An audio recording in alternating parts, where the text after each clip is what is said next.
it is kind of like balancing an equation. I'll think of different color combinations as chords, like 3 bells that are tuned to 3 different notes and they all get hit at once and there's this resonance. A lot of my paintings will have kind of a key that they're in. It's not like I had no idea that would happen. I try to create the circumstances in which that can happen to allow for some chewing and digestion, or the work really reaches that state of completion. That's when I look at something and it's like, dung, all right, I think you're done.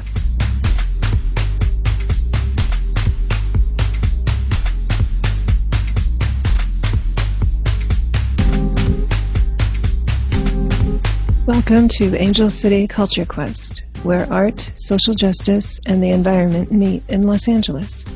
I am your host, Melina Paris, and I welcome you to this episode.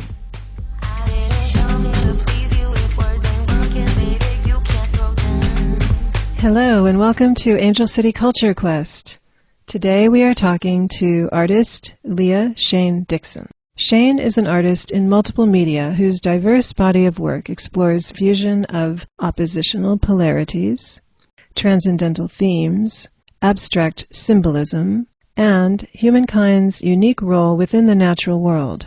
A graduate of Pratt Institute and the Los Angeles County High School for the Arts, Shane draws from their bicoastal life experience, informed by the rich tapestry of artistic, historic, cultural, literary, musical, and filmic trends of both Los Angeles and New York City.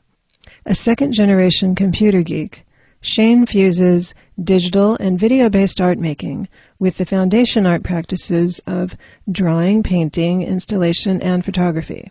In addition, Shane has curated many group art shows and other curatorial projects in Long Beach and Los Angeles. Shane's recent exhibitions include Illuminations at Loiter Galleries in Long Beach, Summer 2021, an exhibition of projections and a mini-retrospective of the last 18 years, a round video titled Temple, Eternity in 1 Hour from 2004, a video within a round frame, and Projecting Possibilities from July 2020 at the Helms Design Center in Los Angeles. Shane works in acrylic painting, digital and abstract painting, video installation and projection art, plastic assemblage, visual music, art curation, music tutoring, and they explore tessellations and color theory. Shane has created digital works almost entirely for 18 years, but recently he has been fusing digital and paint into a single object. I would like to note Shane uses they/he pronouns and says, "Call me Shane." Hi, Shane. How are you? I'm good. How are you doing? I'm doing well, thank you. Now, Shane, when we first connected, you said you were beginning a larger career pivot. Yes, so I have been at Angels Gate Cultural Center in San Pedro for about 5 years now. And when I first arrived, I was just beginning a phase of really intensively going into acrylic paint techniques. And before that, I had been mostly digital from about 1998 to 2016. But my acrylic paint explorations are kind of an intermediate step to a process that I began working on in the early mid-2000s that fuses digital pigment printouts with acrylic medium so that a finished object is both digitally generated and analog and handmade and one of a kind. In terms of the larger career pivot, it's a combination of wanting to bring this current body of in-progress work to a greater level of completion with the technical and aesthetic marks that I'm striving for. And also in general, kind of trying to dream a little bigger, trying to expand to find new audiences and new horizons for my work, and possibly putting together, if I can, like some kind of an artist collective that would function as a peer support where we're banding together, multiple artists working together collaboratively towards that end. But also it would be great to have an aesthetic cultural dialogue amongst those same artists so that our work and our concepts and our ideas would be kind of cross-pollinating each other more actively. I think that would be really neat. That sounds really exciting and a lot of good energy to exchange there between artists. And it helps you all get your art out to even a broader array of people, I would imagine, by pulling everything together in a collective. That's really an exciting thing to think about. Yeah. It's definitely something I've been pondering for a good while, and then I had lots of time to ponder during lockdown. I kind of feel like we're headed into the second pandemic winter. I'm thinking maybe in 2022 I might start really officially pushing it forward. That's very cool. You had also said that the collective is a logistic thing more than a creative thing, and it might be more than only visual artists, but that it is very important to what you want to do in the future. So when it comes to your work now and those works that you imagine doing in the future, what would you like to leave behind?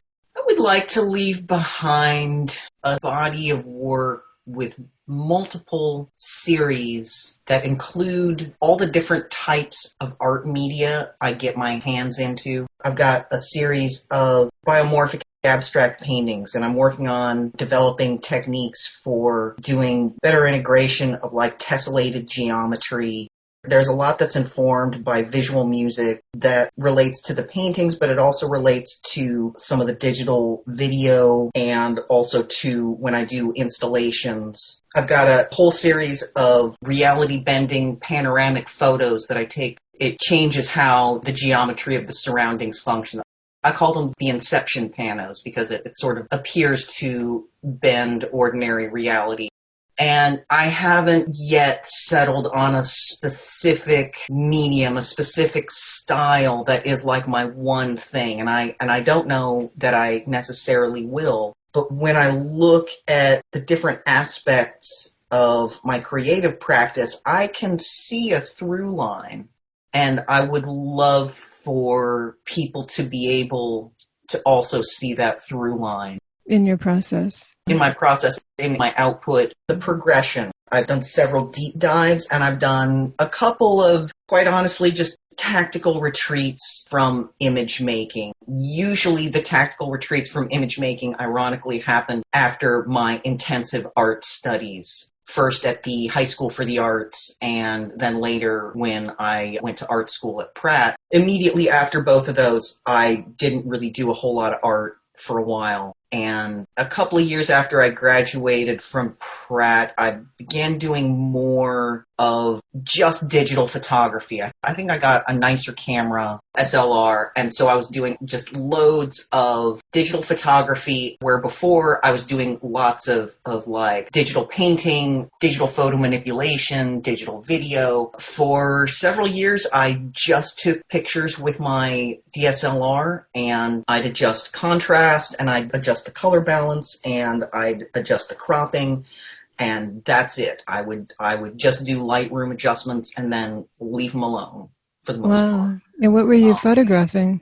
Well, I have a lot of what I call architectonic photos, which are photos of architecture going for the structures, sometimes the architectural details. I would usually try to photograph by omitting as many as possible of things like people and electrical wires and street signs and cars if I could. And if for some reason I couldn't avoid having those in the frame, then I tried to use them as a compositional element. There was another photo series that I called The Fires of Industry, which was pictures of different kinds of industrial machinery or buildings or equipment, and lots of pictures of nature, lots of plant life, not a whole lot of animals. I take pictures of animals, don't get me wrong, but it's not like a the main idea. It's not like a main creative genre for me. It's just that I like animals. Yeah, yeah. And you have a cat too. Yes, I have a cat. It sounds like we need to see a big retrospective of your work, Yeah, which would you know, show that that that progression. that would totally be something. Yeah, yeah, I'd really like that one day. yeah. Now, also, we discussed you had digital desktop publishing job. In listening to you talk about it, it almost sounded like it eventually led you to Pratt Institute. I mean, there obviously was Oh probably other yeah, factors, but it very much did. So I was living in Denver. It was the mid '90s, and I had worked at a copy shop that the owner was, he had brought in this job that he'd gotten from one of his clients, and they just needed to have some tabs, like the tabs you put in a binder. So you've got sections, and then there's a stiffer cardboard page in between some different sections, and there's a little tab that sticks out, and there's a little word or something that's on the tab. So we used to prepare those for the photocopier by doing a manual paste up. And I noticed that he had a computer at the shop that had a copy of Quark Express on it. And I had been reading about Quark Express and kind of like self-teaching through a book. And I figured out how to use that to perfectly line up perfectly centered text within each of these 5 different little tab positions. And he was really impressed by that. And I thought I should get a little better at this. And shortly after that job, I put Quark Express on my resume. I got a job where suddenly now I was supposed to be doing it like in volume, like cranking out like 60 layouts a day.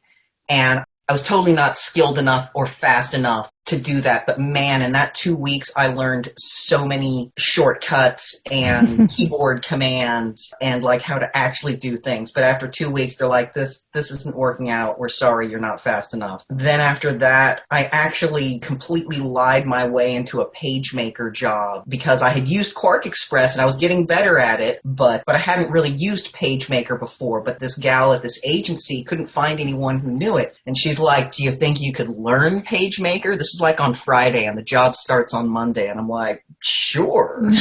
So I took that job, went immediately to the bookstore in Denver and got a PageMaker book and crammed about it all weekend. And there was a page of keyboard commands and shortcuts in the back. So I tore that page out of the book and I stuffed it in my bag, and I would surreptitiously look at it whenever I needed a little help or wanted to reference that. But then from there, I got my sea legs. I learned PageMaker. I learned Quark Express. I later migrated to InDesign for most things. And that was definitely my bread and butter for many years. And then concurrent with that, of course, if you're learning things like Quark Express and PageMaker, then you got to learn Photoshop and Illustrator. Photoshop was where I began my digital painting explorations. Like I would just start with a blank digital canvas in Photoshop, no scan, no photograph, no nothing.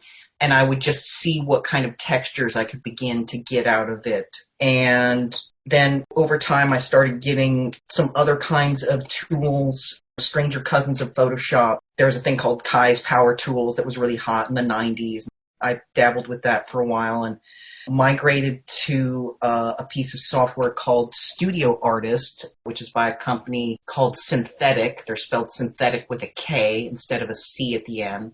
And Studio Artist was and is still, for me, very mind-expanding to work in. It's very challenging. It has a very steep learning curve, and there's still aspects of it that after over 20 years using it, I still don't remotely understand and just sort of skip over. But it's like a visual paint synthesizer. If you know anyone that works with an audio synthesizer, like a music synthesizer, they might have an electronic piano keyboard but the keyboard itself doesn't have any music inside of it until you tell it what instrument it's playing. So you might hit the very first patch. The very first patch is probably like grand piano. And so it might sound like a grand piano, even though it's absolutely not a grand piano, but it's got things figured out to where it'll treat things differently depending on how hard you hit the key and how long you leave it depressed. And it's got an electronically defined texture to it. But then when you start getting some of the other patches,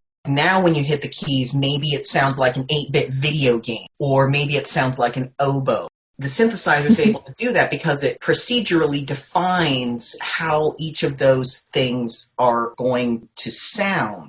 Studio Artist does the same thing, but with visual tools. So you could bring in a photograph and you could get the oil paint patch and say, throw the oil paint patch over this whole photograph, and it'll render it stroke by stroke a, quote, oil paint kind of texture. Of course, there's not actual oil paint there. Yeah. But then you could take the same photograph and go, give me glitchy rectangles, give me charcoal, give me this weird bubbly thing that I don't even have a name for. It's got things that emulate natural media, but it definitely doesn't limit itself to trying to replicate the analog world. It really stoked my engagement in digital art. It wasn't what got the ball rolling, but it did arrive at a time where I really wanted to begin kind of upping the ante on what it is I was doing.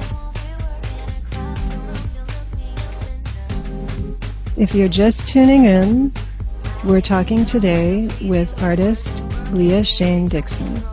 Thank you for listening.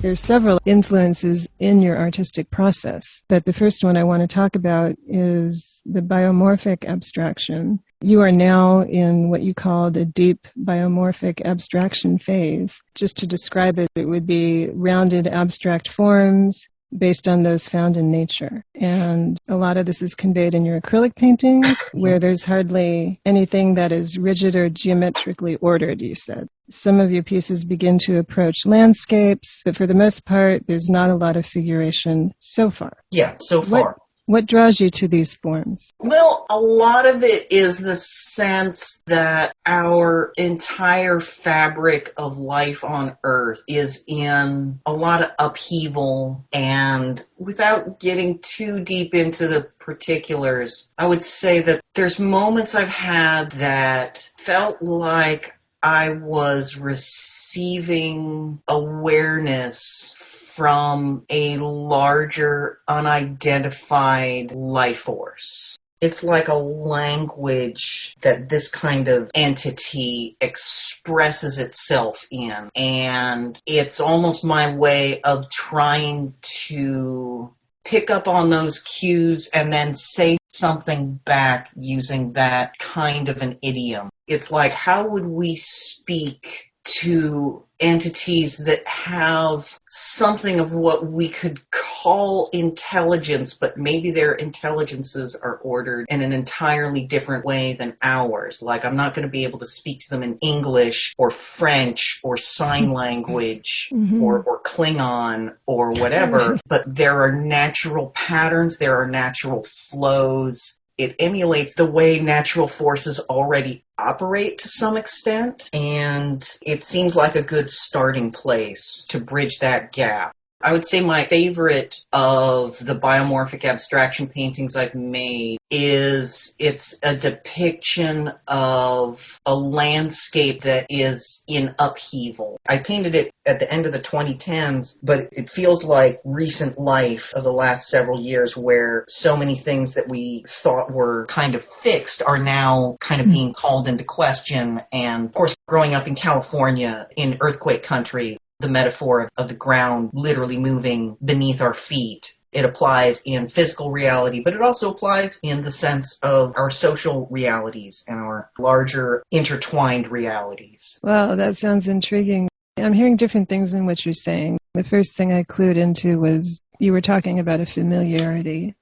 These biomorphic shapes are familiar to us because they are found in nature. They are organic. They resemble human, but they resemble nature. And it also sounds like you're speaking about energy as well.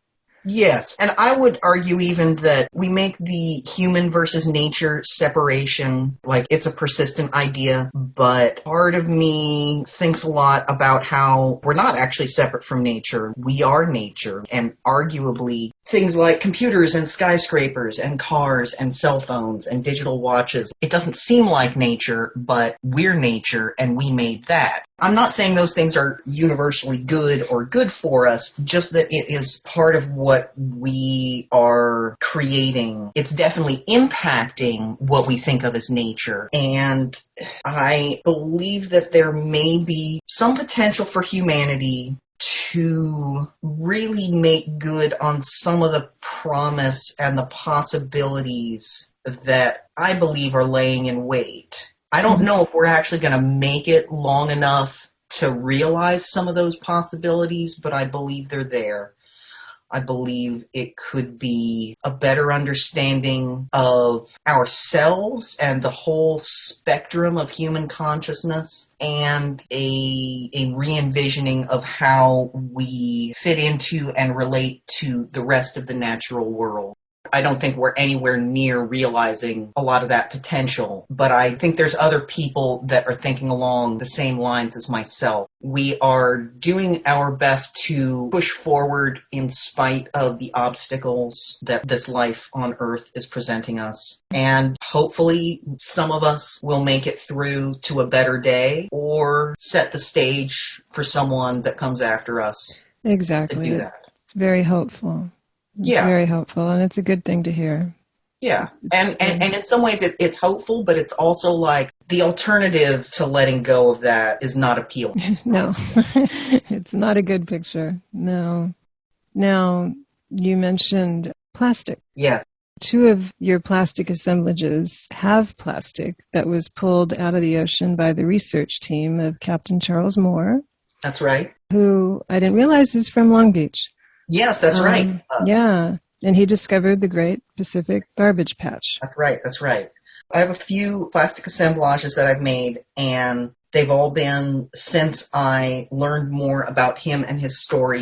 Any of the plastic assemblages I make in the future will absolutely have some material included that was sourced by Captain Charles Moore and his nonprofit, the Algalita Foundation. Some of that is pulled out of the Pacific Ocean. Periodically, they do some research voyages where they'll take a crew of people out onto the garbage patch and stay there for 6 to 8 weeks and collect samples and then bring those samples back to land for lab analysis and to see what they can determine about the state of the oceans where they were gathering. Sometimes people will donate plastic that they try to share with artists. So there was a storage unit that was like full of junk plastic that there was this artist who had lived on the beach, and he would go for walks on the beach and he would start just picking up the plastic when he found it. And then because he was an artist, he started organizing it by shape and by color. And so he had like a whole box that was just sunglasses. He had a whole box that was just flip-flops.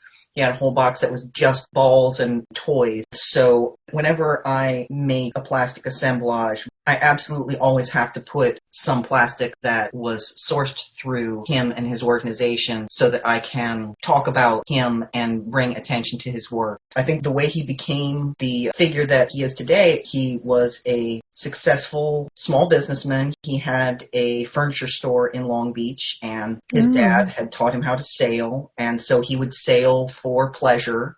He would sail to Hawaii and back from here in Long Beach. And on one voyage, he goes out on the deck. He's 1,000 miles from any known human habitation on land, way in the middle of the ocean. And he sees a piece of plastic floating in the ocean. He's like, how did that get here? There's no one around. Like, how did that get here? And he's like, well, it's probably a fluke. Next time I go up on deck, there's not going to be any plastic floating in the water. So he made this bet with himself, and he lost the bet. He's Yeah. like, well, okay, that's unusual, but next time there's not going to be any plastic in the water. But he kept losing the bet he would make with himself, and he kept seeing plastic in the water. And so that spurred him to begin investigating more seriously. He undertook getting more scientific know-how so that he Right. could really dig into what was going on.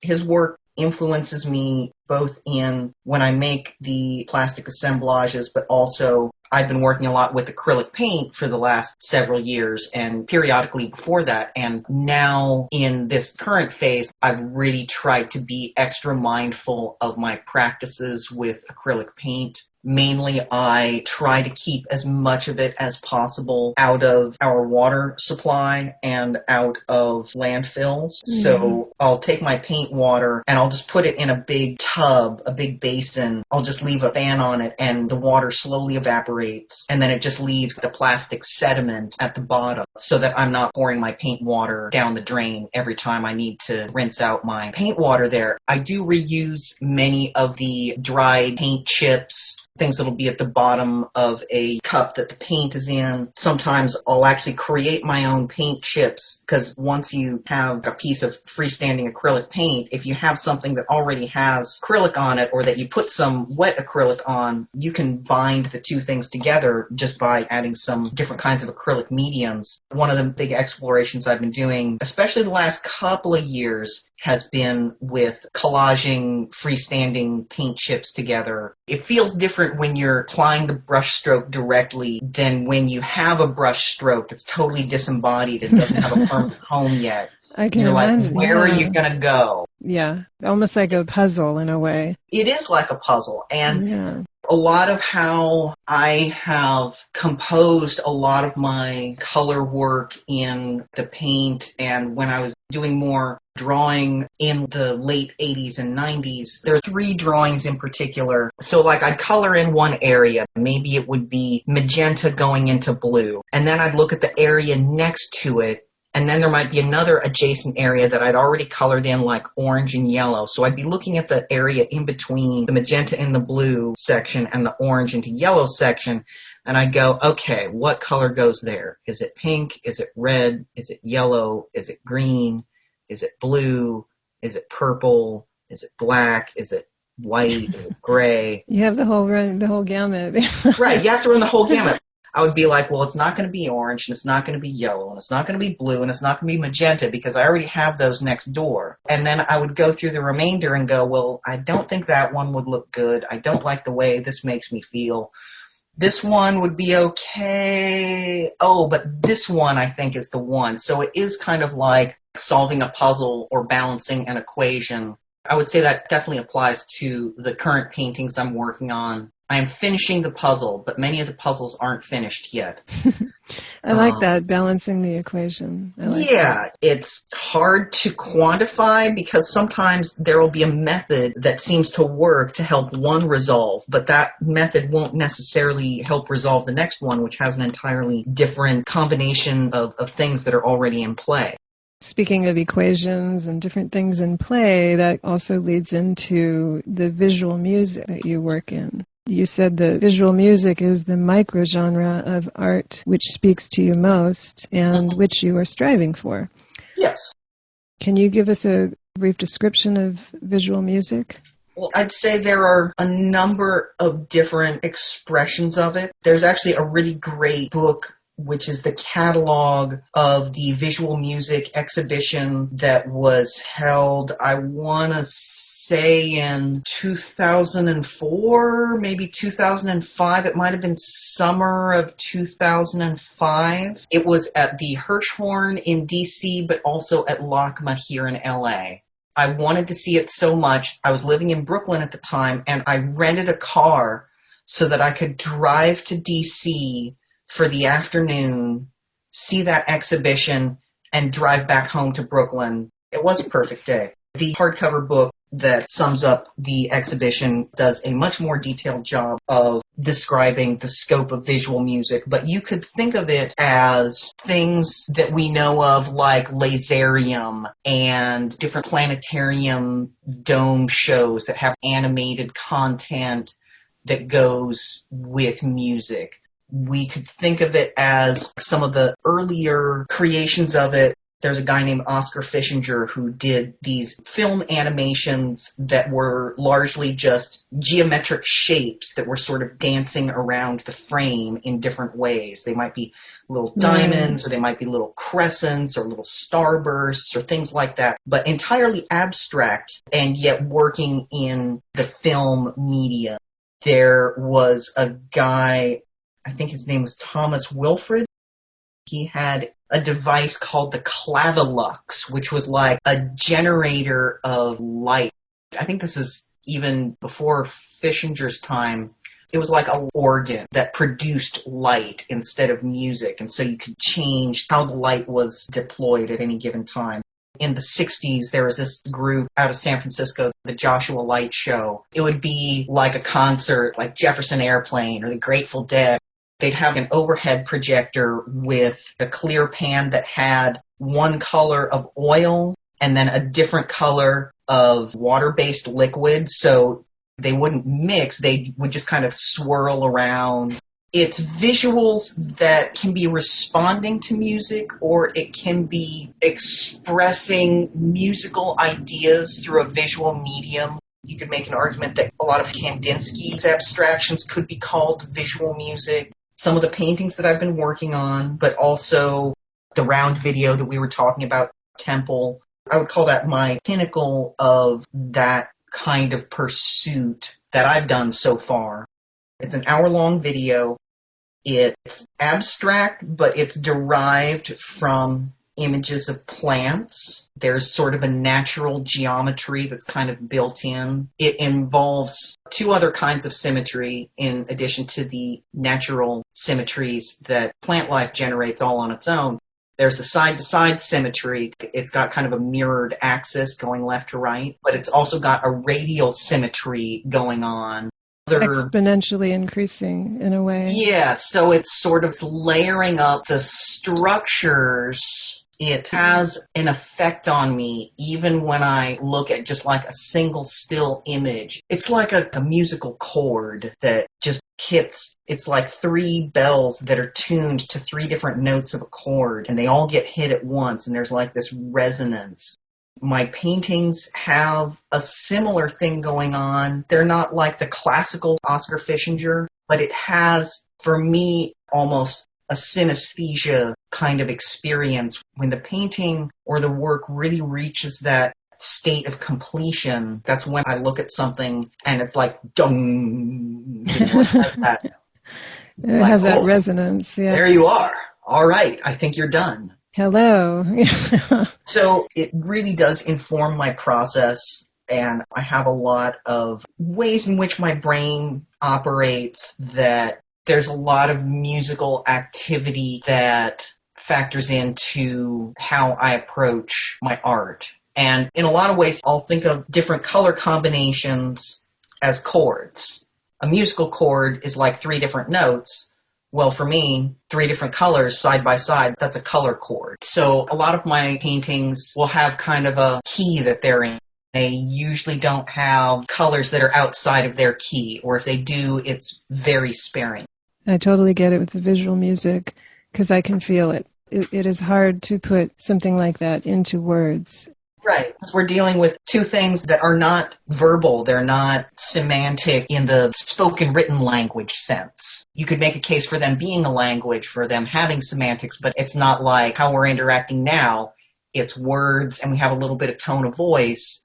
It's a different way of expressing and receiving information.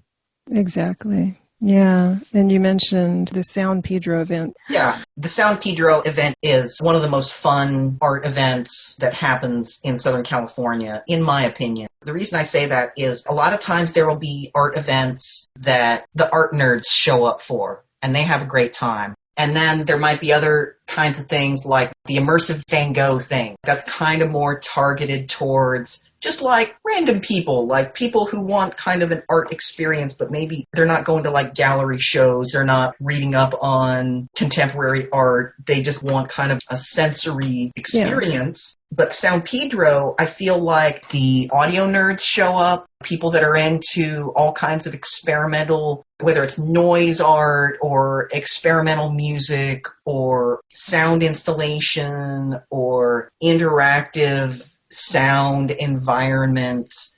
So those people might show up. The art world people might show up that are usually looking at visual art but enjoy things of the other senses. But then also like families with kids show up, packs of teenagers, and everyone has a great time and everyone finds something that they find interesting. And I think it's really rare that an event has that diversity of attendance. That's true. In a way that everyone walks away with a new and unique experience. Exactly. Your studio is at Angel's Gate, where San Pedro takes place. So yes. Yeah, and a couple of years ago, I did a collaboration with a friend of mine, my friend M in parenthesis. That's his stage name. We activated my studio. We had some projections. We had some loops of audio in the background that kind of set the general sonic tableau.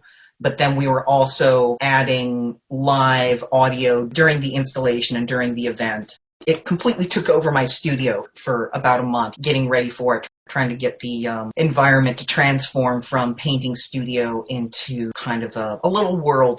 You could make a case also that has a lot of just that one installation and performance. It's visual and it's music and it's sound. Definitely still in the same wheelhouse. It's got the whole gamut. Yeah, it's got the whole gamut. And I think that's really one of the things that I'd really like to reach more towards is being able to do those kind of total artworks. Like the German word for it would be Gesamtkunstwerk, because architecture could have drawing and painting and sculpture all in the same project. I consider filmmaking to be another similar kind of thing where you have many different elements that all come together. And installation, especially installation that has sound and video, that's another multimedia integrated format of creative work. And that's something that I would like to lean more towards. There's no boundaries, and that's what makes it so interesting. You're moving through all these mediums and creating, and it's all beautiful and colorful. The color sense is definitely a big part of the through line. You can see that. You walk into your studio, it's beautiful with all the colors. That's what's so special about that space. With the visual music, I'm trying to think of how it shows up in your work. What pieces of yours exemplify it? And I was looking at Deconstructed X-Men, and it sort of reminded me of that. Yeah. Are you looking at the one that is kind of paint splotchy? Because I have a second variation that just got put up on the Angel's Gate Emporium site, but I think you might be looking at the first one, which kind of looks more like splotchy paint. Yeah.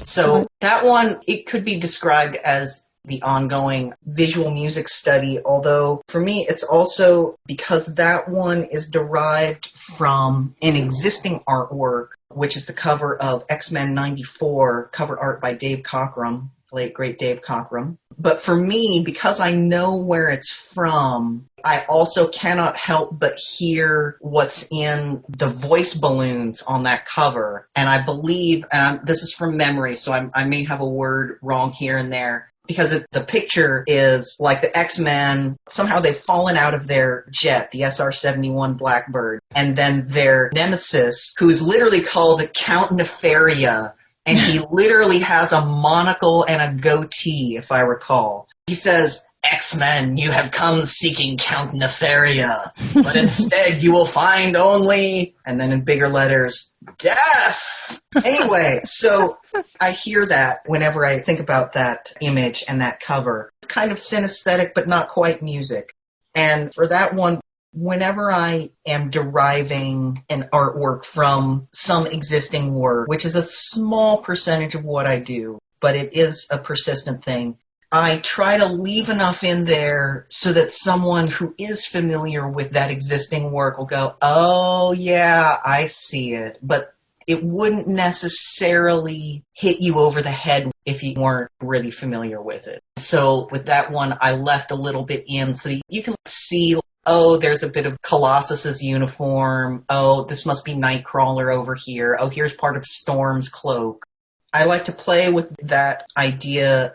There's a guy actually who was a comics writer, so it's interesting that he's coming up right now, but there's an author named Scott McCloud who wrote a trilogy of books about comics as an art form, and one of the things that he brings up in there is the concept closure, which in this specific definition of the word, it's when your brain locks on to what something is representing. So if somebody places a pen on a paper and they start drawing a little line, you're like, okay, they're drawing a line.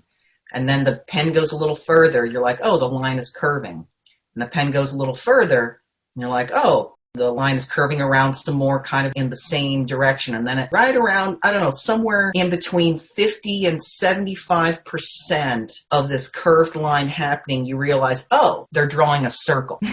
So that's when your brain closes on what's being represented. The circle doesn't even have to be complete. There can be parts that are left out, but the brain will still close on that concept. So I do like to play with that in the artworks that I derive from other artworks, but also just in general, if I'm including anything that I'm trying to layer in that's a specific something, like to put enough in there that it's possible to close on that idea, but to also allow for some like chewing and digestion time so that people can kind of savor it for a little bit before having that realization. Because during that time, it's like when a song comes on and you're like, man, I've heard this song before, but I have no idea what it is. And there's this wonderful moment of uncertainty where your mind is exploring in all these different directions. But then as soon as you figure out what song it is, you're like, oh, it's that. And your brain kind of stops speculating. So I like bringing that to people's experience. And I do also make heavy use of the pareidolia effect, which is the effect like when you're looking at a cloud and it becomes in your mind something specific that's not a cloud, like a dragon or a sailing ship or a castle or whatever it is. A little bunny rabbit or anything. Like a little bunny rabbit, that's right. So so someone might come up to me and go, hey Shane, I was looking at that picture of yours. It's got red and yellow and purple and there's like a bunny rabbit in it. And I'll be like, I believe you, even though I never painted any bunny rabbit, but I believe you. I could totally see your face right then when you did. It's great. It's great. And because I don't subscribe to the point of view that some artists will take, they're like, oh, I just want to let other people define what my work is about. Sometimes I feel like there's such a thing as putting too much power in the hands of the audience to define what your work's about. I think that I won't say it's always a cop-out. I will say in some cases it may be a cop-out. But when I can intentionally activate a space that allows people to have a unique experience of a work because of what they themselves bring to the table, like their experiences, their history. So one person might come up to me and say, oh yeah, that red and yellow and purple one that had the bunny, I loved it. Someone else might come up and say, oh yeah, that red and yellow purple one, and it's got that little cottage in there that looks like it might be from the south of France. Both of those could be totally legitimate reactions to the same piece of stimuli, but each person has a slightly different experience because they're each different people. So that space in between, that liminal space, kind of becomes like where the real sparkliness can happen. It's not like I had no idea that would happen. I try to create the circumstances in which that can happen. The spaces in between. Those are wonderful places to be.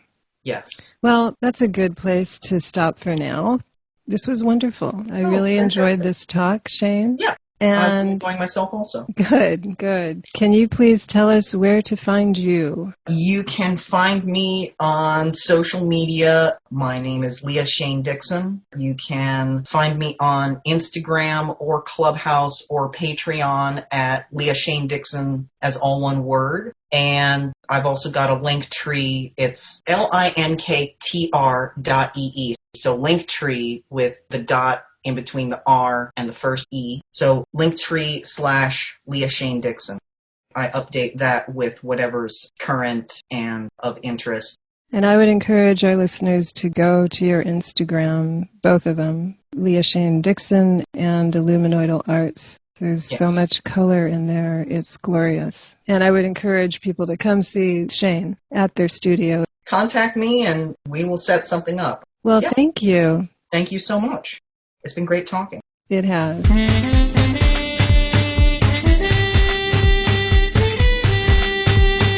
Thank you for listening. If you enjoyed the show, please rate and recommend on iTunes, Spotify, or wherever you get your podcasts.